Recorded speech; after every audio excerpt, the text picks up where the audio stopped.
আজকে আপনাদেরকে দেখাবো আমি এই ডিজাইনটা কিভাবে করেছিলাম। তো ১ম এই আমি ডার্ক চকোলেট গানাশটা দিয়ে নিয়েছি কাপকেকের মধ্যে। তারপর আমি হোয়াইট চকোলেট গানাশটা দিব।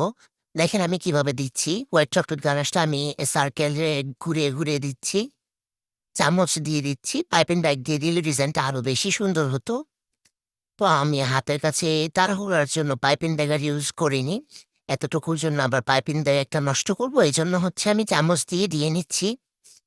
তো দেখেন এই যে গোল করে রিং করে দিয়ে নিচ্ছি। কিভাবে দিচ্ছি দেখিয়ে বুঝতে পারছেন? এভাবে দেওয়ার পর আমি একটু টুথপিকের কাঠিগুলো যে থাকে টুথপিক, ওটা দিয়ে আমি জাস্ট এভাবে টেনে দিচ্ছি। দেখেন কিভাবে দিচ্ছি, একদম ইজি। এই ডিজাইনটা করা খুবই সহজ আর দেখতে খুবই সুন্দর লাগে।